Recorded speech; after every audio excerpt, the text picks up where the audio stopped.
man li ma jaaxal ci affaire yi mooy Senghor ba ci Macky Sall musuma gis ku yàpp palais bi yàpp Omar Diagne maanaam yàpp président de la république comme ni Omar Diagne yabe Diomaye. li mu ñaanoon ci màggal ba léegi Fatuma su desee ñaari fan jàlla na taw bu bari comme taw démb bu ànd ak ngelaw ak melek xëy wóor moo baax man moom màggaloom demoom fenn suñ kër laay nekk. mësoo gis ko ànd ak président de la république mu wax bind invité ay moroomi chef d'état ngeen ànd ba ca barab ba mu màggal ñii maanaam honoré leen jàpp ne massacre la ba nekk ci di xeex nga osé demaat beneen plateau toog ne ñii ay traître lañ accepté wu ma kuy màggal ab traître daal ne dëkk yu baax yëpp duñ màggal ab traître ba pare xëyaat yor sab saak dem ca palais ba di xëy di jàkkaarloog président dooma génneel kenn ko mas a ñemee def loolu Senghor dooma génneel ku ko ñemee def Abdou Diouf ñemewoo ku ko ñemee def Abdoulaye Wade amul. asalaamaaleykum patriotes yi nuyu naa tout le monde jox leen seen wàccuwaay Cheikh Omar Diagne nee na plan de redressement bii maanaam copier-coller la France lañ copier-coller loolu la wax Cheikh Omar Diagne dëggalal sa bopp dem opposé ji moo gën da ngay dëggal sa bopp nga dem opposé ji ñëpp xamoon na ni yàgg da ngay attaqué Ousmane Sonko jàkkaarloo moom waaye li ñu mënta nangu mooy bëgg ni président Diomaye baax na ba pare bëgg a dal ci Ousmane Sonko loolu mënul nekk demal nga opposé ji tey buñ la gisee ak Abdou Karim Gueye gis laa ak Moustapha Diakhaté gis laa ak ñoom Barthélémy Dias du nu bett Pastef nag ba mu jógee maanaam mbooloo mi mu àndaloon mi ngi mel ni ab vague buy dóor day yóbbaale lu bari maanaam mbooloo mi Pastef àndaloon ñëpp ci àndoon ku nekk ak li la taxan a jóg yow li la taxan a jóg bokkul ak projet Pastef ndax biir présidence nga nekk di attaqué état bi su ma nee biir présidence nga nekk di attaqué état bi mooy fii la Diomaye génn di tagg tirailleurs yi ne da leen di sargal yow nga ni tirailleurs yi ay traître lan kenn waru leen a sargal loolu défiance la def nga ko fi kon maanaam Pastef génn na ànd ak mbooloo nga xool mbooloo mi xam ne mbooloo mi kenn mënu koo téye nga ni naa ci buruxlu dugg ci biir mbooloo mi réglé waale ci samay compte nit ñi xamaale ma ci pour ma siiwaale ci ndax bu ëllëgee ma mën a taxaw nit ñi xam ma loolu nga def da ngaa ànd ci vague bi parce que xamoon nga ni vague Pastef bi kenn mënu koo téye nga ni naa ci ànd bokk ci mbooloo mi lan naan rëbb ca coow la waaw mais li la tax a jóg bokkul nag li tax a jóg Pastef te mi ngi commencé di feeñ ñëpp gis nañ loolu bi ci des taxé nga patriotes yi ay raté loolu nag may ñaan patriotes yi bu mu leen metti li tax bu mu leen metti laa leen di bëgg a wax moom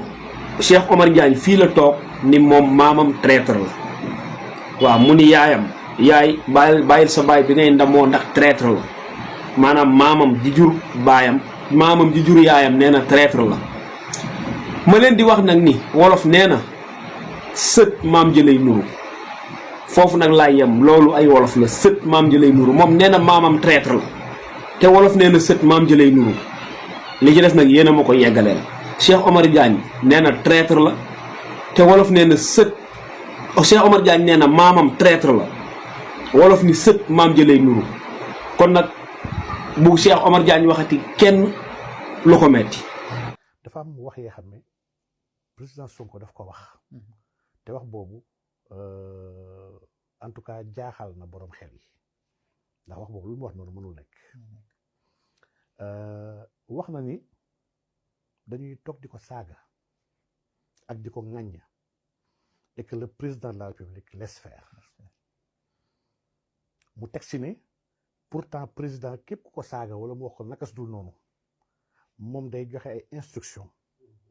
pour ñu jàpp kooku tandis que moom nag président moo koy seetaan loolu dëppoo wala dëgg Cheikh Bamba loolu c'est pas possible te loolu amul pour la simple et bonne raison que une semaine wala 2 semaines avant jotaayu conseil national boobu Ousmane Sonko def na live sur sa page Facebook di wax Sénégalais leen wan ne leen gis na vidéo bi nga xam ne ñoom Azoura parce que nettali histoire ñoom Azoura mu gis vidéo bi nga xam ne Azoura mu ngi saagawul sax le président ancien président la saaga mooy Macky Sall ak ñi gëm Macky Sall nee na moom moo jël vidéo bi jox instruction ministre de la justice ne ko def ci li war kon Cheikh Bamba damay laajaat question bu simple quelqu'un bi nga xam ne ku saaga les partisans du président Macky Sall moom mën na joxe vidéo ministre de la justice ne ko jàppal ma ko mu jàpp ko ba sax moom mu dem seeti ji ko ku ko saaga moom mënu ko jàpp vraiment le premier ministre reste le chef du ministre de la justice te ñëpp ñuy jàpp aujourd'hui ci kaso bi ñoom Assane Diouf ak ñuy jàpp nii ñoom kan la ñuy waxal waxu ñoom Diomaye premier ministre ñu ŋàññ ñii saaga ko ñii xas ko ñoom Abdou Nguer rek ñëpp dañoo xas premier ministre jàppale leen donc la question jàpp man personnellement je sais que amul benn instruction président joxe pour ne jàppal leen ma diw wala jàppale ma diw très sincèrement loolu moom vraiment mun naa ko seetlu yàlla rek tax donc premier ministre wax na wax yu bëri yoo xam ne man dama dugal wax yooyu si biir manipulation. asalaamaaleykum wa rahmatullahi taala wa barakaatu mbokki Omar Diagne Cheikh Omar Diagne tenir na ko à l'égard du PM premier ministre Ousmane Sonko. Sonko namoon nañu la Sonko namoon nañu la bojo ye seen baay ñëw na Sonko namoon nañu la bojo ye seen baay ñëw. xam nga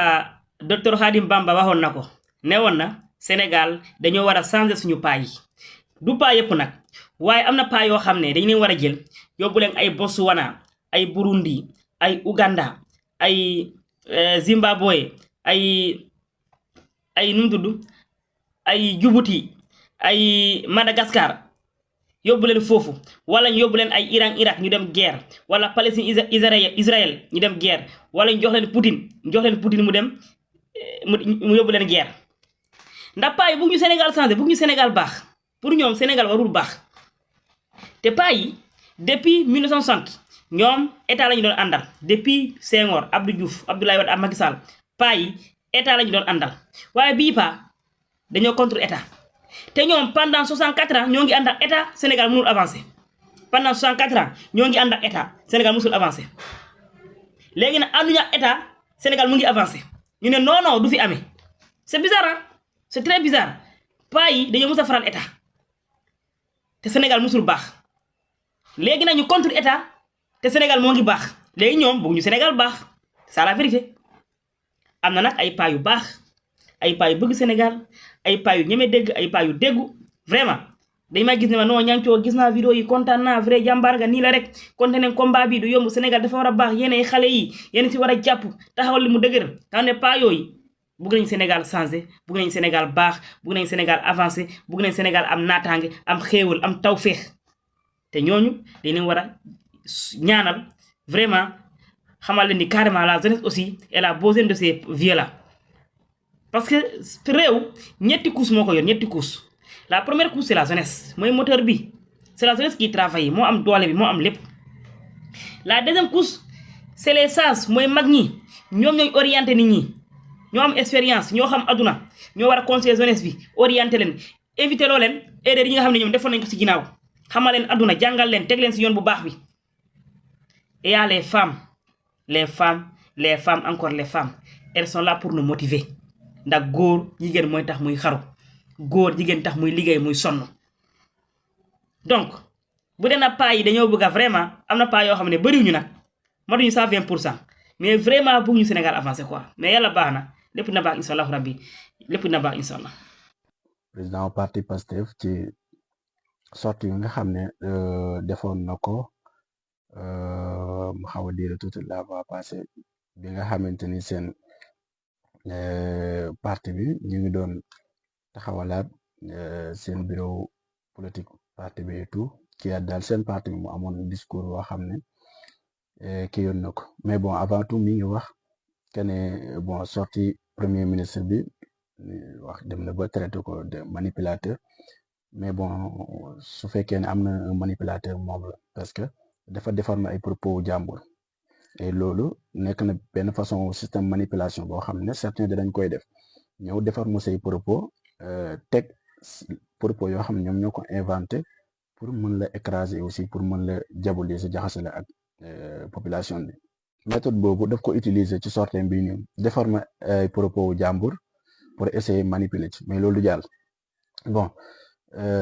parce que bon am na ci mi ngi wax sax que ne président Ousmane li tax mu def sortie politique am bi mu ñàkk a maîtriser gi nga xam ne ñàkk na ko maîtriser état man c'est-à-dire état bi nekkul ci ay loxoom et aussi kontaanul ci ni état bi di doxee comme état bi nekkul ci ay loxoom mais am na loo xam ne moo ko maîtriser mooy sénégalais yi nga xam ne ñoo ànd ak projet moo xam muy militant et sympathisant moom la ñu bëgg moom la ñu topp mu bëgg politiser yëf yi jafandu ci loolu genre def benn diabolisation Ousmane ci biir sortie bi wax na ko la fekkal ci biir sortie bi wax na lan moo tax mu génn dafa wax ne moom yëf yi responsable moral la ci képp koo xamante ni votel nga leen képp koo xam ne militant wala ngay sympathisant bu Pastef c'est grâce à président Ousmane moo la convaincre ba tax nga ñëw loolu moo tax la preuve tey képp kuy critiquer kan ngay critiquer Ousmane képp kuy demander kan ngay woo Ousmane maanaam population bi bu ñuy ñaxtu sax Ousmane la ñuy woo te pourtant moom nekkul président de la République loolu rek wane na ne kon moom li olof di wax naan yëf yi du ma ci caaya xamu nu ko olof waxatee ci noonu sax dañuy fàtte kii bi yëf yi du ma ci kilo waa caaya laa ci mais Ousmane moom yemul doon ci caaya moom kilo la ci caaya la ci mbubu biir la grand mbubu la ci ba am ci mbaxanaak daal ba teg ci kaal c'est-à-dire li ma bëgg a wax mooy yëf yi yëpp dafa centré wu ci jëmi président Ousmane tey ndeg yàlla tey bu ñu demoon ba 29 kan mooy président wu Sénégal mooy président wu Diomaye mais ndeg yàlla tere yàlla bu mu am mais bu esegoon Diomaye esegul de Ousmane moo eseg Sénégal yëpp Ousmane la ñuy dut baaraam Sénégal yëpp Ousmane la ñuy attaqué kon kooku dafa loolu moo tax ñu koy woowee gardien de la révolution parce que moom moo ci responsable moral ndax moom la Sénégalais yi toppoon moom moo ñëw taxaw woo Sénégalais yi convaincre leen ba Sénégalais yi topp ko mais bon ak régime bi fi nekkoon du nañu def ko pour que bu mu jàll bu mu nekk candidat mais comme li mu yàgg di wax que ne leen mbir mi du jëm li nga xam ne moo ñu boole mooy projet boo xam ne dañ koo teg et projet la boo xamante ni képp ku honnête nga nekk patriote am engagement am détermination bu ñu la joxee projet bi war nga ci mën a développer Sénégal comme noonu la demee nag et man gàllankoor nañu mbir mi dafa mel ni rek comme genre course relais nga xam ne kii dafay yore bant bi bu demee ba benn kii dafay am keneen ku mu jox bant bi kooku jàllale bant boobu daanaka mooy projet bi rek loolu moo tax mu choisir joxoñ président Diomaye tey période boobu noonu bu la joxoñoon nga nekk président de la République te pourtant bi mu demee ba loolu président bi fi nekkoon proposé woon ne ko pour que bu nangoo ñu pousse élection yi moom mu mën a bokkaat te mu nekkoon loo xamante ni bon peut-être mën nañu wax ne lu sincère la ci moom lu dëgg woon la ci moom proposition boobu mu ko propose mais lan la leen waxoon affaire bi du jëm projet la te am naa candidat ba pare kon jaratu ko léegi nag mu am tamit loo xam ne daf ko yàgg di wax que ne président Diomaye la ñu choisir moom la ñu tànn pour que mu sauver projet bi et mérité na ko ci jikko ci xam-xam ci lépp loo xamante ni rek qualité bu ñuy tànnee njiit mi ngi ci moom mais nag réew mi dafa toll fa xam ne et loolu même président de la République waxoon na ko que ne Sénégal soxlawul Messi ni héros li mu soxla mooy benn masse critique boo xamante ni dafay taxaw réewam ñor ko mu focus ci réewam di bàyyi xel ay dirigeants am heure su population bi demee ba gis ne kat ay dirigeants am ñu ngi wàcc yoon ñu jubbantiwaat leen xamal leen ne kat yéen ngi wàcc yoon comme ni nga xam ne noonu la ko peuple sénégalais bi di defee léegi ak dirigeants yi fi nekk exigeant lool ci ñoom lii président de la République waxoon na ko ne lii la ñu soxla et mu nekk loo xam ne loolu la président Ousmane yàgg di jaay léegi nag ñu ñëw ci waxam ji nga xam ne wax na ko ci ñàkk ci mécontent war a wane ne sortie boobu noonu dafa amul contentement moo tax c'est-à-dire daf ko waxee ci façon boo xamante ni daanaka waxu pour yàqal mais doon na loo dafa doon sortie bi dafa doon loo xamante ni même bu fekkee mécontent la Ousmane teeloon na la ko wax ne président bi duñ ko fal toog di ko seetaan dañ koy gunge saa suñu demee ba gis ne kat mi ngi wàcc yoon wala mi ngi jàdd wala mi ngi bëgg a saaraan ñu jàpp ci noppam ne ko sama rakk dellu si waatal ci yoon. Ousmane Sonko dafa war a xam nag ni vraiment il est dans une posture de premier ministre. Il représente un pays. yaakaar naa ni dem ba ci lu mel ni Turquie toog janoog àddina yépp di wax nous sommes des leaders décomplexés lan mooy loolu. vous pensez que les Turcs danañu dem ci benn dëkk janoog ay sénégalais wala ay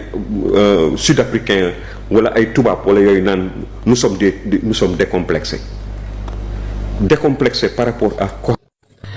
Père, l'Afrique a toujours eu des présidents complexés. L'Afrique a toujours eu des leaders complexés. Exemple Macky Sall. Bi Macky Sall di jël siège Joe Biden di ko jàppal pour mu toog loolu complexe la loolu humiliation la ndax Macky Sall c'est un président comme Joe Biden donc Macky Sall ba mu jóg comme garde corps Joe Biden di ko jàppal siège loolu complexe la muy benn. Bi Macky Sall di ne les Français sont nos amis car les tirailleurs avaient droit au dessert loolu waaw complexé la donc Macky Sall c'était un complexé. Donc Ousmane Sonko bu ne nous ne sommes pas des leaders complexés de leen bëgg a xamal ni carrément que les choses ont changé. Macky Sall mii doon ñëw fii di yelowaan di sukk di raam nekk complexé kooku nekkatu fi. Vous avez face à vous des jeunes décomplexés, courageux mais conscients des enjeux. ñëw ñu pour yelowaan ñëw ñu pour saraxu dañoo ñëw pour ñu liggéey ñu ànd liggéey nag ñaara koy sekk wala ñett wala ñeent waaye bu ñu sekkee liggéey nag ku nekk na nga def li nga war a def respecter li nga war a def ñu tolloo muy équilibré mu nekk ay partenariat gagnant-gagnant mais ñoom Macky Sall lu fi nekkoon dañuy dem ci tubaab yi lu mu leen wax dëgg la lu tubaab yi wax dëgg la lu tubaab yi wax dëgg la. Donc Ousmane Sonko bu la nee nous ne sommes pas des leaders complexés nous sommes décomplexés da leen bëgg a xamal ni carrément les choses ont changé ñi fi nekkoon ay complexé ragal tubaab yi am complexe tubaab yi bu ñu gisee tubaab yi tiit jàppee leen ay jinne wala ay malaaka wala ay yàlla yu ndaw loolu jeex na fi. L'Afrique, le Sénégal n'a plus ces leaders-là, mais le Sénégal a des leaders décomplexés, dignes, courageux et qui sont prêts à travailler avec tout le monde dans des partenariats gagnant-gagnant. Père, Macky Sall, c'était un complexé. Le Sénégal, le président décomplexé du Sénégal, c'était Abdoulaye Wade. Abdoulaye Wade, qu'est-ce que c'est un président décomplexé? Abdoulaye Wade, c'était un président décomplexé. Mais Macky Sall, c'était un complexé à 100%. dafa ragaloon tubaab yi jàppee leen ay yàlla ak ay jinne ak ay malaaka Ousmane Sonko loolu lay wax wasalaam. lii waxoon na la léegi nag comme moom mooy responsable moral bi comme ni ñu ko waxee kuy critiquer moom muy critiquer kuy attaque moom muy attaque ci moom la Sénégalais yi di xaar résultat ndax moom mooy responsable moral bi wax kon bu fekkee ne li Sénégalais yëpp constaté moom mu constaté ko mooy lan gis nañ ne kat peut-être xaj na régime bi am na benn doxin boo xamante ni mi ngi ko doon doxee. Sénégalais yi nekkul buñ ne Sénégalais yi nag mooy ñi leen voter parce que ki nga xamante ni yow voté loo leen àndoo ak ñoom kon yow àndoo ak seen programme certes nag donte ñoom dañu fi nekk ngir Sénégal buñ ne ngir Sénégal nag mooy Sénégalais yëpp dugg nañ mais laata ñu fi nekk ngir Sénégal dafa am benn programme boo xam ne dañu ko xaatim teg ne programme bii kat su ngeen ñu dénkee réew mi moom lañ bëgg a diriger réew mi am benn masse boo xam ne dafa taxaw ne ko lii kat programme bi nga ma jaay d'accord naa ci ànd naa ci am beneen kuréel boo xam ne moom it dafa taxaw ne ko ànduma ci mais ba ñu demee ba waxtu vote yi jot masse bi ci ànd ak moom bi dëppoo ak programme am voteel ko kon bu jëlee réew mi programme boobu moom lay diriger réew mi parce que majorité réew ma ànd nañu ca programme boobu kon programme boobu moom lay diriger réew soo ko defee nag majorité boobu bu ñu gisee ne programme bi mu leen jaar daf ko wàcc dañuy taxanu ko déet yow kat waxoo ñu woon lii. beneen forme politique lu tax duñ dem vérifier texte yi xool suñu maam yi fi nekkoon ñoom Sundiata ñoom Soumaoro Kanté ñoom Akhenaton nan lañ doon gérer seen empire yi auparavant. par rapport à suñu réalité parce qu'ils étaient des Africains ils géraient selon leur réalité et tout ça pourquoi ñun ñu war a copier ay textes obligatoires ñuy jàngee Sorbonne un peu partout pour imposer ko suñu réew yi ab philosophe mooy wax ak yéen dama jàng nag dama jàng de am naa ay diplôme bëriwut nag am naa ñaar wu ñett yoo xam ne teg naa leen à côté am naa quelques certificats yu ma teg à côté lu may wax dam ko xam suñu problème bu gën a mag mooy amul lenn lu ñu créer ñun dañuy wéeru rek Sonko ak Diomaye loolu lañu bëgg a dindi tapote leen gaay tapote leen ñu continuer loolu lañu bëgg a dindi dio bi et j'ai bien aimé ce style de politique j'ai bien aimé cette démarche politique cette façon de faire la politique et puis je vous le dis vraiment ouvertement en toute liberté de mon plein gré je parle j'assume hein, j'aimerais qu'on crée une autre forme une autre façon de faire la politique loin de ce qu'on a l'habitude de voir dans nos états lu war a mën a nekk la seen dëgg donc dëkk bii mu dem lu tax Sonko choisir Chine lu tax mu dem ca Turquie ak dëkk yu mu jot a dem ca Afrique dëkk yooyu ay leadership ñoo leen di gouverner boo leen dégloo par exemple boo leen dégloo ci biiru discours am ca Turquie wax na autorité Turquie que ñun chef d'état africain yi pour ñenn ñi ay décomplexé lañu nekkuñu comme ñenn ñi genre Macky Sall ak ñoom Ouattara ñoom Denis Sassou Nguesso ñoom Omar Bongo Ali Bongo meluñu comme ñoom nu mu tudd président Cameroun Paul Biya ñu comme ñooñu nous sommes la génération décomplexée Sonko waxaat na ko foofu ca Turquie et je vous dis il y a tous les médias du monde yu jël discours googu noonu Sonko dimension weesu na Sénégal sénégalais yi bàyyi leen seen xel yu ngeen di fooye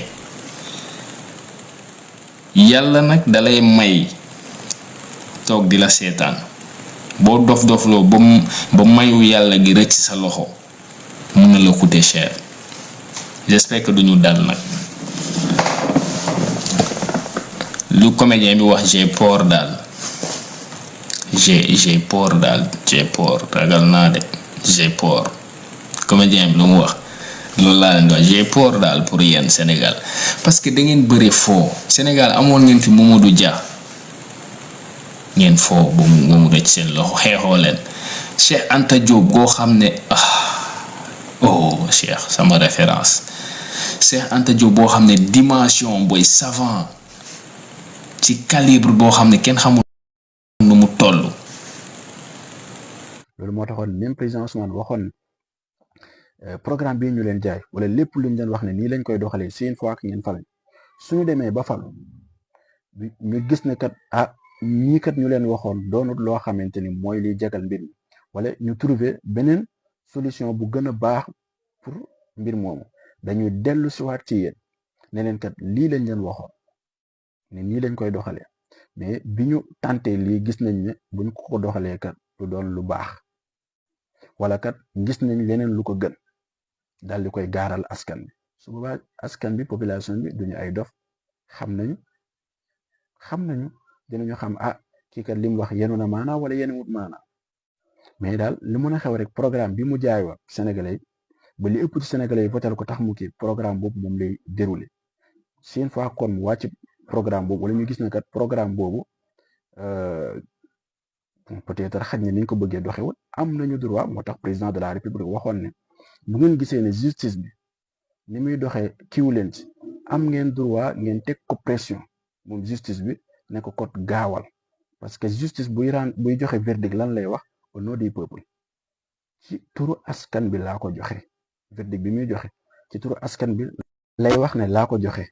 comme ci turu askan boobu lay joxe verdict bi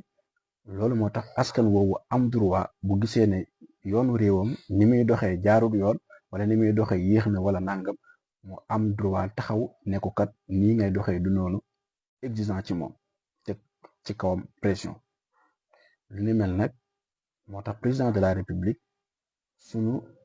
sunu jëwdin la ak membre gouvernement bi yëpp te Ousmane c'est-à-dire dafa am politique bu muy politique ak yéen boo xamante ni da ngeen koo xam mooy dafa yàgg wax ni comme maanaam citoyen la et aussi chef de parti la et aussi tamit premier ministre maanaam ay casquette yu mu sol à chaque fois nag casquette bu ci nekk daf koy bëgg di doxe léeg-léeg dafay sol mbubu citoyen bi nga xam ne maanaam doomu réew mi la waxee en tant que doomu réew mi dafa nekk nag loolu dafa nekk loo xam ne lu ñu tàmbul woon doon gis ta xamuñ ko woon comme gan la nag su ko defee certains ñu ci bëri moom wala certaines personnes duñu comprendre niveau boobu muy politique c'est-à-dire li ñu wax naan waa ji génie politique la ñu naan ko mooy capitaine effectivement loolu moo tax li tubaab di wax naan nul n'est prophète chez soi kenn ku nekk fi nga dëkk loo am maxaama duñ ko xam moo tax olof di wax naan jege kii daay la ma ne xef bii bu amee poussière bu jóg laata may jël sama loxo di taf ci bët bi xef moom jiitu na fa mais su ma muccee ci poussière boobu loxo laay sant du ma gis xef pourtant kenn jiituwu ko fa loolu mooy lan mooy dañoo am koo xamante ni ñun xamuñu valeur am moo tax ko gis président Erdogan président turc bi accueil bi nga xam ne moom la ko accueil ak ni mu ko dalalee nga xam ne kii xam na valeur am exemple rek yonent mi alayhi salaatu wasalaam lu toll ni lim indi ak daraja ji mu am ci boromam maxaama yeeg yi ni mel mais màkk gi nga xam ne fa la judd ñu waroon ko aj ci kaw tam-tamal ko fonk ko màggal ko xam ne kii nii luñ ko màggal rek seen njëriñ lay doon maanaam xorma buñ ko mën a jox rek ñoom ñoo koy jëriñoo ñoom ñoo tourné di ko bunduxataal ba génnee ko dëkk mais Médine nga ko xam ba mu fa demee ñoom téye nañ ko ba fa la jaaree am doole bi mu am ba mënoon a mujj conquérir Màkk loolu mooy dañoo xamul ki ñu am muy le premier ministre président Ousmane mais bu ñu ko xamoon fu raw fi Iran teg seen ayatullahi Khomeini yooyu fu raw sax lañ koy teg mais bon ñu kii ko rek c'est-à-dire kon loolu moo ci nekk li nga wax noonu ay voilà ñàkk maîtrise beeg et tout bon quant à nag li nga xam ne wax nga ko ci vidéo bi muy comme quoi ci lu jëm ci wàllu justice bi foofu li ci Ousmane wax leer na comme dañu am justice boo xam ne dañ ko yàgg di ko dénoncer justice bi magistrat yeeg juge yeeg et tout di ko dénoncer yàgg di ko dénoncer justice bi ni mel bu la yàlla defee nga nekk président de la république justice dafa war a nekk lu indépendant tekkiwul na yow président waroo cee dugal sa loxo si président war nga ci dugal sa loxo mais li ñuy wax mooy bu ci dugal sa loxo di instrumentaliser justice ngir lan di traquer say opposant wala ngir lan doo am opposant comme ni nga xam ne président yi fi nekkoon bon ku ci mel ne président bi fi jógee ko lan la waxoon je vais réduire l'opposition à sa plus simple expression mooy lii ñu wax opposition moom dama ko fiy jëlee rey ko ba mu dee ba mu jeex tàkk benn opposition ñu gis acte yi nga xam ne da ko cee teg képp koo xam ne gis na ne yow mii kat ëllëg mën nga am benn doole bi pour jëlee ko fi mu fexe ba nu mu la emprisonné yàq sa dossier ba dootaa mën a nekk électeur sax waxuma laa maanaam yow dootaa mën a sànni carte tànn waxuma laa nag ba yow sax mi lay tànn mu nekk ay fay yu ñëpp gis c'est-à-dire loolu la nit ñi doon dénoncer mais quant à président de la République rawatina comme ni ñu ko waxee ci justice bi ni mel nga am ko mais kooku boo ne du ma ci dugal sama loxo kon justice bu équitable justice bu jaar yoon bi nga bëgg doo ko mën a am loolu la ko Ousmane wax ne ko tey jii nii yii di fi xew nii yëpp mais am nga pouvoir boo xam ne parce que quoi qu'on puisse dire dañ naan premier ministre mooy le chef du gouvernement mais loolu ci wax ji rek la yem mais ci texte premier ministre amul benn pouvoir loolu moo taxoon président de la république ne dafa bëgg wàññi pouvoiru président parce que pouvoir bi yëpp président lañ ko jox premier ministre amul benn pouvoir mu ne dafa bëgg a wàññi pouvoiru président ngir mën a dooleel premier ministre am ndax dafa bëgg premier ministre bu fort premier ministre bu am doole. bu leen nangu kenn ku leen di xeeb nax leen ba Sonko mi rëcc leen bu leen nangu loolu waa ji mayum yàlla la yàllaa leen ko may yàllaa leen ko baaxee ci seen barke maam yi moom sax xamul lu mu doon Sonko day dox nii rek xamul lu mu doon il est incarné de lumière plein de lumière différentes lumières même man mun naa la ko wax fii te naa ko sañ a wax fii il est incarné de beaucoup de lumière et de différentes lumières du benn lumière moo nekk ci jëmmam yàlla da ko may loolu tax ñu ko songu yépp a sànku dégg ngeen ñu ko sonku yépp sànku nañu parce que mbir mi du moom du nekk ci moom moo graaw voilà ñi continuer donc dëkk bu mu dem di Turquie Chine ak yeneen pays africains ay leadership ñoo fa ne ñoo xam ne ay référence lañu pour seen réew Sonko dafa bëgg a tabax lu ñu wax le vrai sénégalais boo xam ne day yeewu nekk ak leader mu xoolee boppam comme leader te pour que sénégalais googu am il faut que ñu wan ko ay leadership il faut que mu incarner leadership kenn il faut que mu am référencement politique il faut que mu am ay références en matière de leadership te ñun dans la sous-région loolu moo ñu manqué système bu ñu fa tegal d'abord école gi enseignement supérieur gi à la fin université gi defarul ay nit yoo xam ne dañuy incarner leadership lu gën a grave mooy ngay jàng pour am liggéey xaw ma naa xam ngeen fu ma lu gën a grave amut lu gën a grave gis koo xam ne day jàng pour am liggéey loolu lu grave la loolu tax bés bu ñu paree jàng ba am liggéey rek si la ñuy nekk nilaar parce que dañuy liggéey rek duñu gëstu duñu wut xam-xam du leen ñor seen liggéey moom dinañ ko mën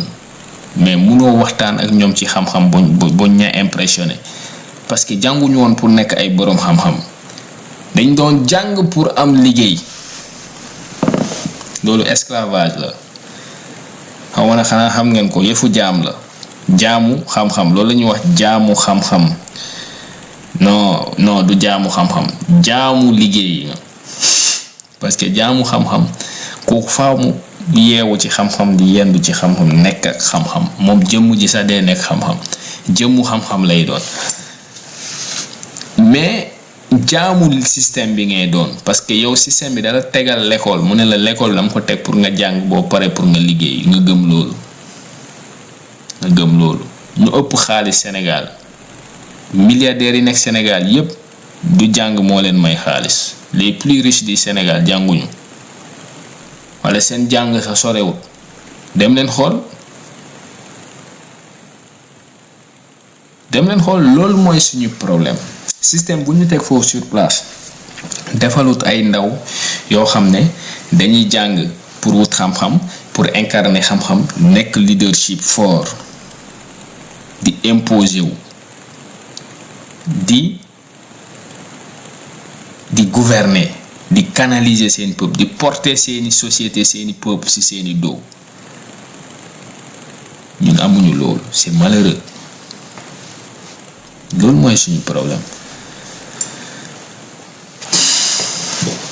kon nañu xoolaat xale yi nu ñuy jàngee nañu xool ay références yu leen di joxoñ Sonko lu muy wër àdduna gi yépp boo ne xoolee réew yu muy dem yépp mooy réew yoo xam ne dirigeants yu fa ne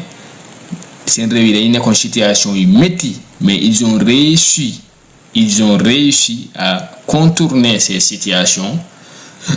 ci lan nan lañ ko def à travers ce qu'on appelle l'incarnation d'un leadership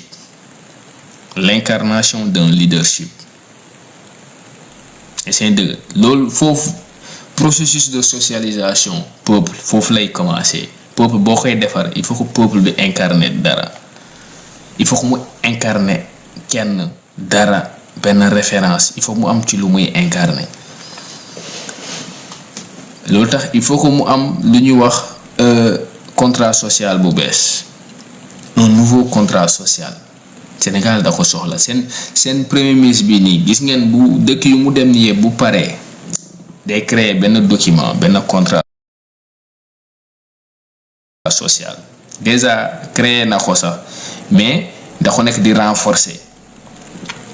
moom ak président il faut que ñu renforcer contrat social bi pour que sénégalais bu ne bu yeewu Sénégal bu yeewu mu xoolee boppam comme ab kilifa réew mi jeune bu ne dafa war xool boppam comme kilifa pour réew mi si ngay gis réew mi yëpp correct doo gis ku naan café di sànni kaas kuy tux di sànni cigarette kiy saw ci miir wala muy day képp koo gis muy comporté loolu ci luy tilimal dëkk bi wala muy yor jikko buy salteel dëkk buy regresser dëkk muy policier muy gendarme muy citoyen muy lu mu mënti doon kooku xamagut mooy kan xamut luy responsabilité am ci réew mi jàng nag après sol tenue wala nekk policier nekk gradé taxul nga xam sa bopp nga nekk citoyen bu jàng après nga am fonction bu ngay occupé nga am liggéey bu baax ci réew mi taxul nga xam sa bopp tant que incarné woo kilifteef référence tant que yow xooloo sa bopp ni référence nga ci réew mi que jeune bu ne waroon na référence wu ci yow xamal ni amagoo njëriñ pour sa réew xamal ni amagoo njëriñ pour sa réew tapote leen gars yi essayer dëgg donc gis ngeen analyse bu may def ni ci tukki Sonko wër leen laay bi doo leen gis kenn man je vous parle pas d'affaires lu ma leen di wax Sonko xam na lu may wax lal mu ngi ci boppam yéen affaire ngeen di wax vous parlez d'affaires c'est important parce que loolu moo tax mu dem fu ay contrat la fay signer yooyu coopération bilatérale et tout man soxlawu moom ma koy ñëw wax fii parce que Sonko wax na ko ba pare vous le savez mais man dam leen di jéem a expliquer dëkk yooyu nan lañu def ba defaru ba tey ñun ñu soxla leen ba dafa dem xool ba buñ ñu wooyee ñu yàkkamti dem ba buñ fa demee mu def buzz c'est parce que leadership la dañuy defar seen société rek dañuy canaliser seeni jeunesse dañuy def tout ba jeunesse bi moom boppam moom xelam am lu ñu wax autonomie ci lu ñu wooyee positivisme progressisme réalisme ba jeune bu yeewoon di incarner ab leadership ñoom dañu fexe ba loolu am seen réew Chine Mao moo ko fa def France de Gaulle moo ko fa def Russie Staline ak Lénine ñoo ko fa def boo leen demee Cuba yi dem am na ay référence ak yeneen dëkk boo leen demee Afrique du Sud dañuy woon Nelson Mandela sangam nangam voilà est-ce dëgg voilà mooy diversion ñun amuñu sa jot Bakel Post bu rusloo waa Bakel waay amuñu sa jot diversion rejeté quoi caaxaan baaxul waxu kacaw sama gars yi kulunaay yaa ngi ci suuf lu ma leen di ñaan mooy ngeen tapoter bu leen may kulunaay fu ñuy ñëwee suñu live di yëg di commenter te yéen doo leen wan ni kulunaa bi kii di wax lu muy wax daf ñu ñor non seulement doo leen tontu commentaire am Jacques Mendy maa ngi lay ziar doo leen tapoter doo leen partager day tax kulunaa bi am doole suñu kaw ils sont nombreux fii ci suuf fii laay wu xam-xam la ci civilisation bu gën a rafetee noonu la ñuy waxee ak yéen sans pour autant ñu leen di raconter ay fen voilà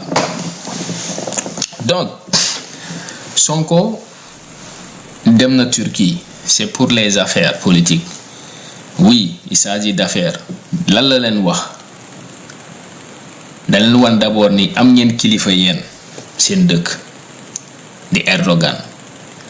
mais man kilifa laa te sama réew ndaw yu fa ne lu ñuy xaar ci man dafa mag dafa rëy dafa bëre lu ñuy xaar ci man comme yéen lu ngeen di xaar seeni njiit ñëwuma fi pour yalwaan dégg ngeen ñëwuma fi pour taxawaalu wandeelu non leadership la non waa ji macha allah loolu lan lay defar ci Sénégal day tax képp kuy turc ku déglu lu Sonko wax day jox cër le Sénégalais bu fa ne parce que day xam ne kii seen premier ministre mooy kilifa waxatuma président bi premier ministre mooy waxee nii kon président moom nan la war a mel seen dëgg kon sénégalais buy yeewu Turquie tey jamono ji Turquie fu ñu daj ak yow dañuy respecté dañuy jox cër déjà loolu rafet la mais forum bu mu demoon dëggu leen lan la wax ci forum bi de Sonko mooy wax mu ngi nii Sonko mooy wax mu ne ce forum économique Turquie-Sénégal qui se tient ici à Istanbul intervient dans un contexte porteur d'espoir et illustre l'intérêt stratégique que notre pays accorde au renforcement du partenariat sénégalo-turc. Sonko mooy wax de ngeen déglu encore lan la wax mu ne notre ambition est de faire du Sénégal une terre d'expansion et de croissance pour les entreprises et particulièrement pour nos partenaires turcs dégg leen de lii c'est-à-dire que mu ngi woo investisseurs yi nekk Turquie pour que ñu ñëw investir Sénégal seen dëgg waa ji boroom xel la Ousmane Sonko il n'est pas n'importe quelle personne bopp bi dafa fees kii kenn du ko jaawale ak ñoom Barthélémy Dias Mermoz mun na ko gérer Dakar mun na ko gérer mais mënut nekk président wala premier ministre amut niveau boobu ngeen jéggal ma man mii sax di wax ak yéen ngeen jéggal ma de mais maa ko sut waxuma ko parce que mais dama jël sama temps seetlu ko quoi Barthélémy Dias maa ko ëpp bopp su ma leen ko waxee gëm leen ma dañu am chance rek juddu ci kër goo xam ne baay bi dafa teel a politique et tout Barthélémy Dias ñu lu ñu jàngu ko lu ñu nand comprendre ci géopolitique bi comprendre ko làmmiñ bee pataa rek mais du xam-xam dégg ngeen kon wax ji bu leen ko tëxalee ak Sonko boo leen ko tëxalee ak ñii amul sax seeni jot Sonko dafa nekk ci mission pour yéen Sénégal il faut ngeen yeewu donc déclaration bi lii mu wax pour yéen la de pour ñun la de pour Afrique la de pour der gu ñuul la sigil na der gu ñuul ca Turquie. wax na ko nee na boo amee premier ministre bu mel ni Ousmane mais kooku da nga ko war a dooleel ndax koo xam ne jàmbaari fàkk tëdd la moo mën ci waar bi te yitteem yëpp mooy nu Sénégal baaxee guddeeg bëccëg ci loolu la nekk mais boo amee jawdin bu mel noonu ko kay da nga koy jox doole ngir mu gën laa mën a dimbale ci waar bi su ko defee yow sax nga mën a noppalu li président wax na ko mais loolu nag amagul parce que loolu ay texte moo koy kiiti texte yooyu amagul kon tey premier ministre boobu noonu pouvoir am dafa limité wu loolu moo tax ci sorteem boobu bi mu ko defee ñu bëri na ñoo xamante ni sax ñi ngi àndoon ak moom mais doon ko critiquer ci foogoon ne yu bëri di xew ci réew mi moom la neex yow sax moom moo ci ànd parce que boobu ñu bëri xamuñu woon ne dooleem dafa limité mais bi mu defee sorteem boobu ci dañu comprendre beaucoup de choses def na ci ay mélange nag Abdou Nguer du saaga Ousmane moo tax ñu jàpp ko Abdou Nguer propos yoo xam ne daf ko tenir ci plateau bu mu doon def ñu annoncé que ne ci biir émission bi ñu annoncé décès Badio Gadiaga yàlla na ko yàlla yërëm mu am nu mu ca waxee ci loolu la ko justice convoqué mais du lu mu saaga Ousmane toog na fi ay maintes fois du ne moo yegg Ousmane ba toog wax ne ku ko fay 9 millions wala sax ku ko fay xaalis na ko saagaal Ousmane mu saagu ko directement yëpp tey na ko fi kenn yoon woolu mais li ko yoon wooloo du lu dox ci diggante mag Ousmane benn Badara Gadiaga même chose dafa tuumaal justice yoon la am ak problème ak propos yoo xamante ni dafa dëppoowul ak sunu aada maanaam li ma bëgg wax rek mooy ñoom ñooñu amul ci kenn koo xamante ni saaga Ousmane moo tax yoon jàppal amul kenn ci ñoom kon boo bëggee wane ne wala bëgg a kii ne comme la fekk d'ailleurs Ousmane waxul la Assoua ba tey tudd Assoua dafa wax rek te ñaar la ñu jàppoon Assoua ak l'autre Kayra xamuñ ci ñoom ñaar kan la ci peut-être mën na am ñaari vidéo yëpp mën na nekk Asura aussi mën na nekk Kairé mais xam mais daal li mu wax def ne bi mu gisee vidéo yi mu nekk loo xamante ni dëppawul ak parce que yoon daf koy tere daf ko envoyé ministre de la justice wax ko ne ko pour mu def ci liggéeyam ministre léegi nag justice def ci liggéeyam léegi nga ne voilà comme mën na def loolu pourquoi buñ ko saaga mu jël ko envoyé mais loolu kay mooy kon moom moo naan dem leen jàpp ñi di ma attaqué et tout yooyu noonu non non loolu kay comme président de la république am na loi boo xam ne moom moo koy protéger muy article 80 ba ku yëkkati yenn kàddu yi teg ko ci kawam moom président mu yëg ko mu ñàkk koo yëg article beele fekk fa nga nekk jëflante ko ak yow genre foofu la waxee premier président c'est-à-dire nañu fexe ba parce que defoon nañ assise justice bi def ay réformes et tout mais réformes yooyu noonu ba léegi voilà mooy la c'est-à-dire yooyu ñu baral ko ñu activer ko pour que justice bi ni nga xamante ni noonu la Sénégalais yi bëgg mu doxee ko ba penc mi ci ko gi ci nekk wax yu ñaaw yeeg saagaanteeg et tout tuumaalanteeg et tout mais justice kii ko parce que loolu pouvoir du président la et aussi même wax nga sax lu jëm ci comme li mu wax que ne seen bureau politique bi dañ ko war a dekkalaat moom it foofu def nga fa kii ba comparé ko ak kii ni ñu koy waxateeti suñu bàyyi suñu maam ja Mamadou Dia Senghor ba voilà xaw ci def benn neex wane pour rek loolu yëpp yaa ngi bëgg a diaboliser bureau politique bi nga xam ne moom mais bureau politique loolu kay xanaa Sénégalais sax bu ñu fekkoon ni ñun xam nañu dëgg-dëgg lan mooy njëriñ li waru ñoon xaar sax ñoom c'est-à-dire ñun ñoo leen ko war a imposer parce que bureau politique yan benn organe la boo xamante ni parti politique bi léeg-léeg des fois bureau politique sax mën na nekk loo xamante ne ay parti politique dañ fay jël ay nit mais bu dee ci cadre parti politique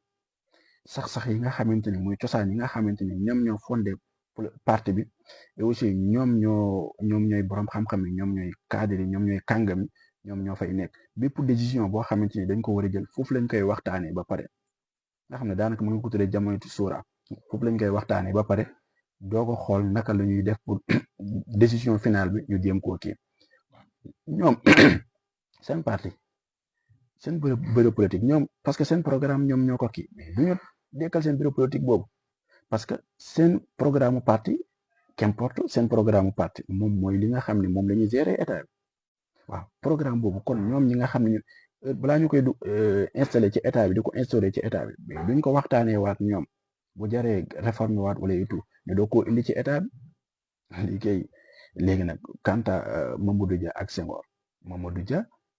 moom moo nekkoon secrétaire général bureau politique bi mais Mamadou Dia même biñ ko koy nommé daa ko bëggul ko woon nekkutoon loo xam ne lu mu kii la nangul ko woon mais bon voilà mu jël ñu imposé ko mu daal di koy kii laata crise politique bi di am 1962 diggante mag Senghor en 1958 Mamadou Dia moom moo joxe secrétaire général bureau politique boobu jox ko Senghor. Macky Sall bu muy jël nguur gi tak début bi est-ce que gisoon ngeen Assane Diouf déedéet gisoo leen Assane Diouf de gisoo leen ko xam nga Assane Diouf kañ la feeñ bu ñu tëjee Karim ba génnee Karim dàq ko ci réew mi Assane Diouf ci la feeñee dem leen xool ngeen calculer xool. y a tellement de choses yoo xam ne war na leen interpeller ngeen xam ne kii traître la intérêt boppam kese lay dox buy wax sax da leen koy wan ni moom Abdoulaye Wade suñu maam Abdoulaye Wade ay yooyu Abdoulaye Wade la def ci réew mi xam nga man homme politique bu jëf dama leen di expliquer nan laay man en tant que un panafricain nan laay xayma bilan homme politique yi danga ma ñëw fekk man may sénégalais déglu leen ma de te ngeen tapote tey ñu jàngalante lu bëri danga ma ñëw fekk man may sénégalais wala danga ñu ñëw fekk ñun ñuy sénégalais ñu moom réew mi ñun ñoo ko moom pétrole bi ak gaz bi ñoo ko moom oru Sénégal ñoo ko moom lépp luy ressource Sénégal géej gi entre autres suuf si lépp ñoo ko moom palais ñoo ko moom primature ñoo ko moom assemblée nationale ñoo ko moom ñoo moom réew mi yépp ñun sénégalais yi ñoo moom yow nga ñëw nga ne da nga am programme maanaam mooy sa CV yi nga parti politique ak leaderam seen programme mooy seeni CV seeni projet mooy seeni CV nga ñëw présenter sa CV l'employeur du peuple bi nga ne ko dama bëgg nga jël ma nga ma ne la lan mooy sa CV nga wan ma xool sa lettre de motivation mooy say discours yu ngay def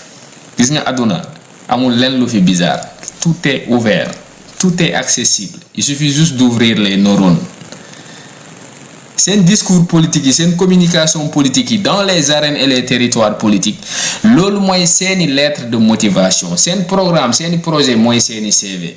yow nga jël loolu nga xool yow peuple bi di employeur nga ne ko ok léegi yow jox naa la réew mi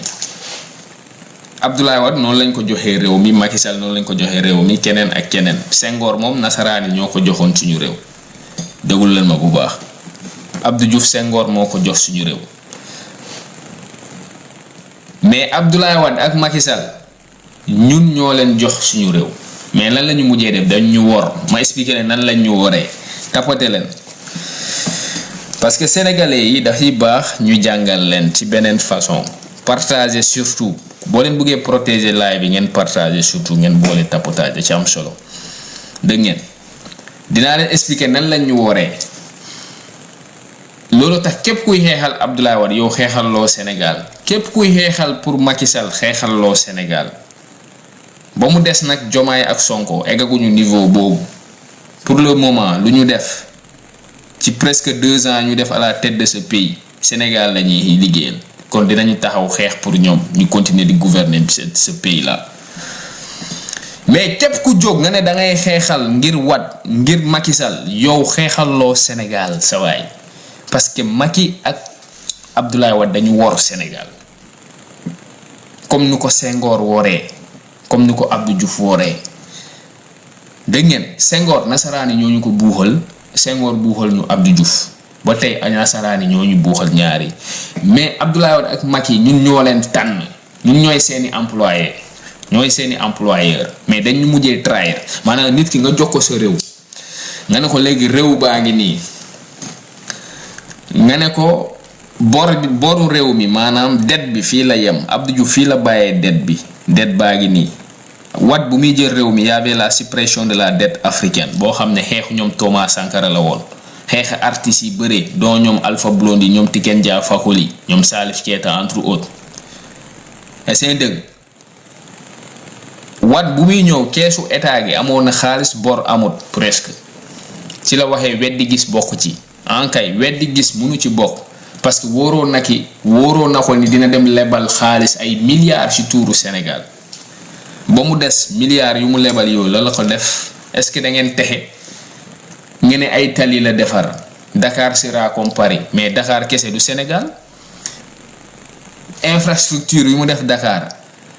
xayma leen ngeen xayma infrastructure yooyu ak infrastructure yu nekk Nigéria Ghana Rwanda Angola entre autres ci qualité laa leen wax qualité même Cap-Vert bi nekk foofu seen wet ci qualité laa leen wax maanaam nga tabax pont bi yàgg dund 20 ans te du xotteeku du yàqu tabax yàlla Abdoulaye Wade tabax yépp mu ngi yàqu jamono ji parce que lan la tabax bi dëgërul ciment bi doyut fer yi doyut bu fekkee tali la goudron bi doyut lépp ci surfacturation la tënku am nga nit bu la tabaxal loo musul gis sa maam gisu ko sa baay gisu ko sa ndey gisu ko sa yaay musu ko gis mun nga yéemu doo sax chercher di xam est-ce que am na qualité wala amul qualité nañu jël étude de cas ville de Thiès ak Idrissa Seck mooy place de France xool leen tuur yooyu rek nan ngay munee tabax as bërëb ca Sénégal nga tuddee ko place de France dam leen laaj ca France est-ce que am na place Sénégal loolu laa leen bëgg a laaj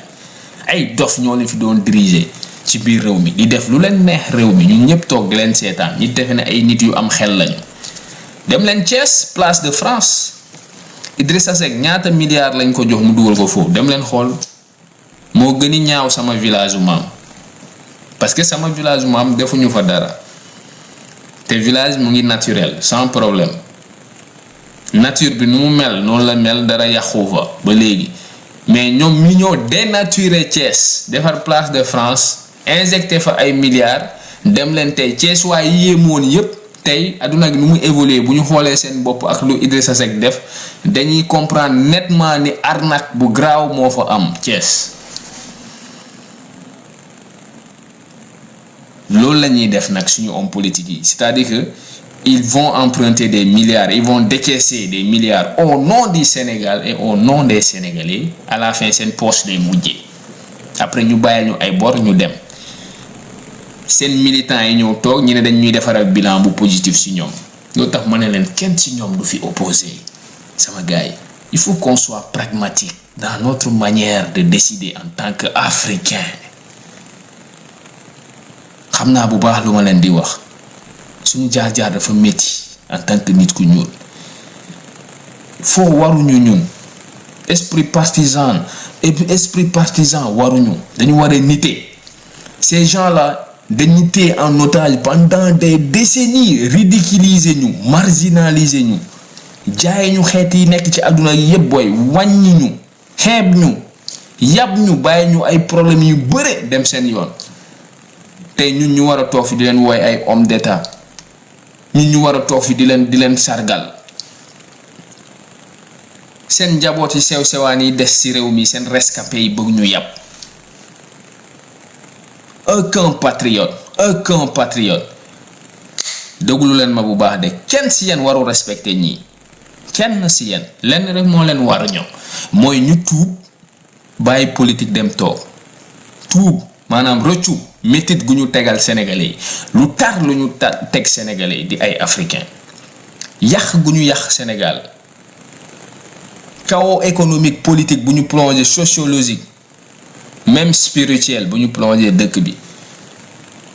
ñu tuub loolu ba pare ni dem toog di seetaan ñeneen beneen élite politique c'est-à-dire que dañu war a sax suur di yeewu di gis Barthélémy Dias di wax ñu ñuy déglu quoi essaye dëgg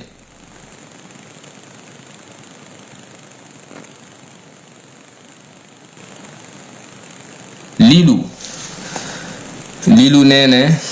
xaale ma affiché commentaire liilu tapote leen gars yi tapote leen liilu mu ne c'est vrai je suis thiessois et je trouve pas ça beau du tout, rien d'extraordinaire là-dedans. Exactement mon frère wala ma sœur, exactement dégg ngeen exactement. C'est-à-dire que jamono yooyu ñuy def loolu waa Thiès liilu man duma waa Thiès waa Casamance la mais Thiès Mbour 1 am naa fa nijaay, am naa fa ay tante yu fa ne, ay cousin ay cousine. Thiès sama nijaay am na fa kër, kon mun naa wax ni sax Thiès waa la parce que boo amee nijaay si ab réew, nijaay nag xam ngeen nijaay ak mooy ndey, nijaay mooy ndey du dëgg. donc Thiès am naa fa kër mais xam nga loolu kuñ ko def déglu leen ma de kuñ ko def doo comprendre début bi, à la fin ngay comprendre, ngay xam est-ce que sa leader boobu daf la respecté woon wala respecté wu la. tey Thiès waay yépp xam nañu, pour ñu yeewu xam nañu ni Idrissa Seck musu leen respecté wu leen, mais dafa utiliser Thiès defaru. il faut pas ngeen jaawale homme politique bu leen utiliser defaru ak ku leen liggéeyal. attention moom la ñuy wax l'art de servir avant de se servir. ñun dañuy confondre ñoo xam ne ils se servent et après nous servir, noonu la ñuy def. ils se servent d'abord ñoom ñu lekk ba suur, décide bi la ñuy jox. kooku du homme d'état. bu leen neexee ngeen wooyee ko homme d'état, tuddee ko tous les beaux noms, ngeen jox ko tuur yi neex yépp ci politique. Un patriote, un homme d'état, un homme discret, un homme comme Abdou Diouf. Da ngeen dégg gaa ñi ne vraiment c'est un vrai président, un homme d'état, parce que voilà, un président discret. waaw discret. ba mu des nag ci discrétion boobu est-ce que njëriñ na Sénégal? déedéet. lan mooy njëriñ ngay discret ba pare fekk doo liggéey, ngay discret ba pare xaalis yi bëre di rër. donc c'est-à-dire qu'ils s'en profitaient des mannes du pouvoir, ils s'en profitaient des largesses du pouvoir. ñu defaru ba pare ñu defaral ñu quelques détails yu ndaw, puisque ñun bu ñu juddoo suñu baay musu ko gis, suñu ndey musu ko gis, suñu yaay musu ko gis, suñu bajeen, suñu yumpaañ ñi, suñuy cousin, suñuy grand frère kenn musu ko gis yooyu. nga dëgg ñu ne Thiès dafa am place de France, tali yi liis lamp yi tàkk lépp di melax Thiès musut am lii mais Idrissa Seck bu encaissé woon 45 milliards bu ko ci dugalu sa doo leen ko laaj yéen lu leen ñor mooy Thiès changé na daal moom la Abdoulaye Wade di wax weddi gis bokk ci sauf que waa ji dañ ko wax demal jël 100 francs mu jël 300-400 francs CFA dafa ne ko Idrissa xale yi tey dañu war a lekk fonde ak ndëtëri pour reer leen ma def leen tuuti comédie Idrissa Seck dafa mel ni Abdoulaye Wade mooy père de famille bi quoi Idrissa Seck moom mooy taawa bi mu woo ko mu ne ko Idrissa mu ñëw mu ne ko xale yi tey dama bëgg ñu reeree fonde ak ndëtëri demal ci suufi lal bi kees gi nga jël fa 200 nga jënd fonde 100 francs ndëtëri 100 francs Idrissa dem ci suufi lal bi mu jël 400 francs déglu leen ma de 400 francs la jël bu mu jëlee 400 francs yi ba pare mu dem nag jël bool bi pour dem jënd fonde ak ndëtëri bu mu yeggee 75 francs fonde la jënd ndëtëri mu jënd fukki dërëm lu des yépp mu doo ko ci poosam loolu la def waa Thiès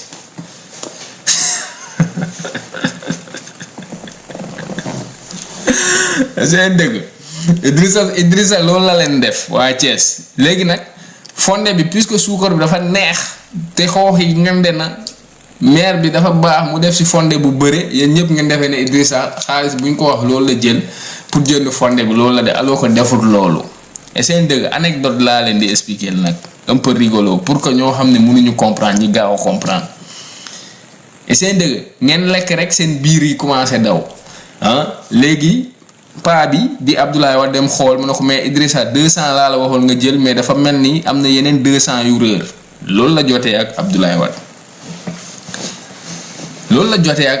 wax ko signé wu ma loolu non loolu nga signé loolu la jotee ak Abdoulaye Wade dafa bëgg a Idrissa Seck nag malgré Idrissa Seck tooñ bu mu tooñ Sénégal nu mu gravé et tout puisque da ko soxla woon defe ne mun na ko utiliser waat politiquement mu blanchir ko mu setal ko quoi déglu leen ma dem mu setal ko même personne yooyu ñoo bëgg a ñëw tey ñun sénégalais ñi recycler leen déglu leen ma de recyclage des démons politiques et nous tendons vers un recyclage des démons politiques dam leen waatal ni képp ku juddu ci kuréel libéraux yi ak socialistes yi man maa lay rendi politiquement man dam leen waatal loolu te dinaa ñëw Sénégal pour loolu uniquement pour loolu man loolu mooy sama mission man mooy rendi libéraux yi politiquement ak socialistes yi politiquement parce que amul benn njëriñ bu muy njëriñ Afrique ces courants politiques importés d'ailleurs implantés chez nous imposés chez nous c'est du cannibalisme politique xam nga lu ñu wax cannibalisme politique loolu kese la ñu jàng ci seen école du parti Barthélémy Dias saa yi mu bakkoo dóor dënn gi naan ñun duñu xam ci politique man bu may politique Sonko nii ak nii du dara de cannibalisme politique la jàng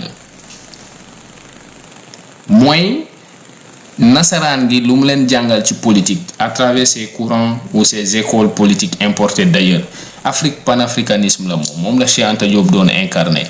Mamadou Dia moom la doon incarné panafricanisme day ànd ak patriotisme sauf que c'est négligé par les Africains ils préfèrent incarner des trucs yoo xam ne feneen lañ ko jëlee ñëw foofu di jaay l'intellectuel l'intello affaire yooyu parce que yow da ngay incarner savoir bu la nasaraan bi jox sauf que yow say maam ñoo doon jàngal grec yi nan la ñuy gouverner ca Égypte antique politique nit ku ñuul moo ko jàngal nasaraan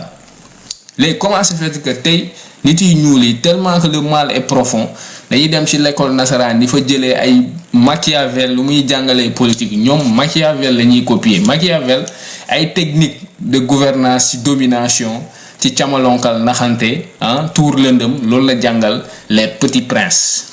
yi nekkoon et tout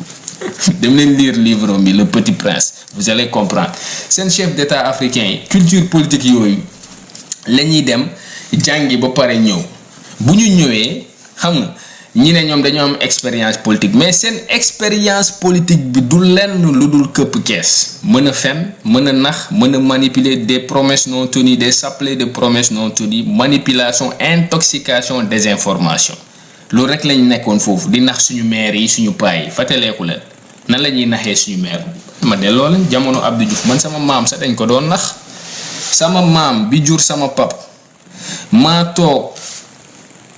ay jamono ma ne ko Abdou Diouf mii ak Robert Sagna dañee nax boo fekk maa ngi def lycée fekke maa ngi commencé yeewu xam nga xale day màgg day weesu xar day weesu mbote loolu ngeen wax xar day weesu mbote déggu leen ma de déggu leen ma bu baax arrête tes conseils TV dans les nasaraan xam nga yow da nga dof yow jamono yu may wax Sénégal amul ay nasaraan yu koy dund commencé interdit puis liberté d'expression dafi am ah xam nga lii la ñuy wax ci aliénation parce que yéen gëm ngeen ni nasaraan war na ñëw Sénégal wax gis-gisoom ci nu ko arrangé mais africain moom mënul dem dëkk nasaraan toog fa di wax gis-gisoom te man may liggéey sonn heure de pause nasaraan yi toog ma toog ñuy lekk ñuy waxtaan lii lu may wax ak yéen ni ñuy waxante dëgg ma leen di wax dëgg léegi yéen lu tax yéen ma war leen ragal a wax loolu ah voilà donc c'est non sense amuñu seen jot ñenn nii de toute façon kuluna yaa ngi fii sama gars yi tapoter de toute façon kuluna yaa ngi fii lu ma bëgg mooy après nañu waxtaan ci le cas Ousmane Sonko tukkiyoom ca Turquie mais dama leen bëgg a expliquer parce que lii may wax soo leen ko xamut mënoo leen xam lu tax Sonko ngeen war ko téye ñaari loxo parce que opposition bi wax naa leen ñun lañu amal affaire du Sonko dégg ngeen du Sonko de ñun lañu amal affaire ñii duñu opposé su ma leen waxee duñu opposé rek gëm leen ma bés bu ma ñibbisee man jour boobu xëy na sa ay ñaari at bu bëree ci la yem bés may naan cëpp Sénégal di ngeen xam lu tax ma ne leen ñii duñu opposé waaw loolu may leen ñu rek quelque temps la gudd fan ak wér-gu-yaram moo jafe yàlla nañu yàlla may gudd fan wér-gu-yaram ba pare balaa boobu mu jox ñu xaalis bu bëree ñu ñibbisi loolu la ñuy ñaan ay seen dëgg donc Assane Diouf Abdoulaye Wade ak Karim Wade la doon liggéeyal musul liggéeyal Sénégal ay seen dëgg musul liggéeyal Sénégal pourquoi Sonko voyage que dans des pays dictateurs Talla comprendre moo de bu fekkee da nga bëgg poser question pourquoi Ousmane Sonko di voyager que ci réew yi dictateurs yi loolu nga bëgg a wax wala su fekkee loolu la wax ma oui ma expliquer la parce que sa question bi bu fekkee loolu la question bu am solo la essayer dëgg bu fekkee loolu la wax ma oui Talla pourquoi Ousmane Sonko di voyager que ci dëkk yoo xam ne ay dictateurs ñoo fa ne DK maa ngi lay ziar ok Talla question bu am solo nga man ku mel ni yow nii laay dee di bëgg mooy ñoo xam dañuy xalaat dara am seen gis-gis ci dara ñu posé ko du ñu nekk ci ay critiques yoo xam ne yu no sense Talla lan mooy dictature d'abord ak lan mooy démocratie deux concepts yoo xam ne dañ leen war a redéfinir désormais en Afrique lan mooy dictature ak démocratie est-ce que Ibrahima Traoré dictateur la d'après yow Assimi Goïta est-ce que dictateur la d'après yow Erdogan dictateur la d'après yow Chine ay dictateur ñoo fa ne ah ok déglu ma expliquer la gis ngeen il faut ngeen xam le vocabulaire il faut que vous maîtrisez le vocabulaire du système capitaliste est-ce que ak Rwanda aussi il faut que ngeen maîtriser le vocabulaire du système capitaliste mooy nu nasaraan bi mel ak nit ku ñuul xam ngeen nasaraan da leen di xoolee comme yéen ay barbare ngeen nit ku ñuul ñun civilisé wuñu yeewuñu ay barbare lañ ñoom bu ñu ñëwtoon du ñu yeewu sangam nangam ay con lañu système capitaliste itam noonu lay xoolee ñenn ñi ñoo xam ne nangul pour mu noot leen comme ñooñu nangul ñooñu dañu libre dañu xeex ak moom ba fippu yor seen propre système di libre di gouverner seeni façon ñi tuddee leen dictateur dégg ngeen ñi tuddee leen dictateur ñi ne amul démocratie ci réew yooyu sauf que réew yooyu ñu fa dëkk ñu ngi ci jàmm ak salaam ñu ngi liggéey ñu ngi fayeeku ñu ngi lekk amuñ benn problème ñu ngi faju te ñu ngi jàng di am xam-xam wala Chine ay dictateur la ñeen di wooye mais moom mooy superpuissance économique du monde dëgg la wala du dëgg fii dictature amut boo leen demee yeneen dëkk yi yu ñuy wooyee ay pays yoo xam ne démocratie am na fa à 2 balles la démocratie à 2 balles est-ce que dëgg selon ñoom lu leen arrangé est-ce que dëgg selon lu leen arrangé démocratie comme nu mu leen arrangé yow tey taala boo doon wax lu leen arrangé si jàmm ak salaam ngeen ne est-ce que dëgg mais booy wax loo xam ne arrangé wu leen da ngay gis automatiquement dañuy taxé de dictature de sangam nangam de rebelle wala yu mel noonu dañuy wutal ay tour yu ñaaw xoole ko étiquette système capitaliste bi mooy utiliser lu ñuy wax le capital médiatique ci wàllum communication politique le pouvoir des mots pour diaboliser ay nit yoo xam ne nanguñu soumettre loo tax ñu créer ay jargon ay tour ay concept démocratie bu ngay gis nii mais démocratie googu bu ñuy wootee loolu existé wu vraie démocratie yi anarchie la tuddoon mooy lu xew Côte d'Ivoire tey xam nga seetaan Côte d'Ivoire lu fa xew tey peuple bi gis nga nu mu gëndee mobilisation métti loolu tax ma tegal leen fii sama drapeau Côte d'Ivoire bi pour voilà manifester sama solidarité envers mes frères ivoiriens et tout loolu anarchie lañ koy woowee du démocratie peuple bi lu mu gëndee noonu ci biti tey occupé territoire yi yëpp terroir ivoirien yi yëpp arènes yi ak territoire politique yi yëpp loolu la ñuy wooyee anarchie démocratie moderne ñoom les démocrates modernes la ñoo créé seeni propre démocratie à 2 balles selon ñoom nu mu leen arrangé dégg ngeen selon ñoom seeni intérêt kon Ousmane Sonko xam na yan réew la war a dem seeti pour njëriñ Sénégal mais nag xaar ma de taala tapotel d'abord ak ñu fi nekk yépp ngeen may ma lijjante ñoom Assane Diouf ak ñoom Barthélémy Dias ba pare ma ñëw expliquer Ousmane Sonko lan lay def nii lan la lu tax mu choisir dëkk yi di tukki ci dëkk yi au lieu que mu dem ci dëkk yi yu ñuy gëmloo dëkk yoo xam ne ñu ñuy gëmloo ni ñoom ay démocrate lañu. gis ngeen lu ñu def Nathalie Yam non Nathalie Yam gis ngeen lu ñu ko def est-ce que yéeg ngeen lu ñu def Nathalie Yam sanction yu ñu teg ci ndoddu Nathalie Yam yéeg ngeen ko wala déet dëkk bu démocrate dina ko def dëkk bu démocrate dina def li ni mel ab jigéen en plus jigéen boo xam ne ñoom ñoo ko doon wooyee liveur chroniqueur activiste ñoom ay super puissant ñi ragal benn jigéen à ce point benn jigéen ngeen xam ne am na lu tax parce que jigéen la boo xam ne da leen di yee day yee nit ku ñuul kii et c'est dëgg voilà donc ñun Sénégal dañ nekk di créer suñu propre système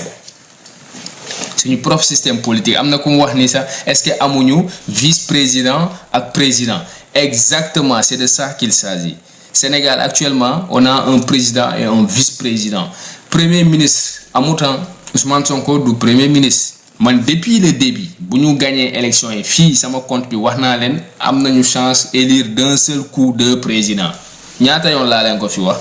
ma ne leen d'un seul coup on a élu 2 présidents waxuma leen ko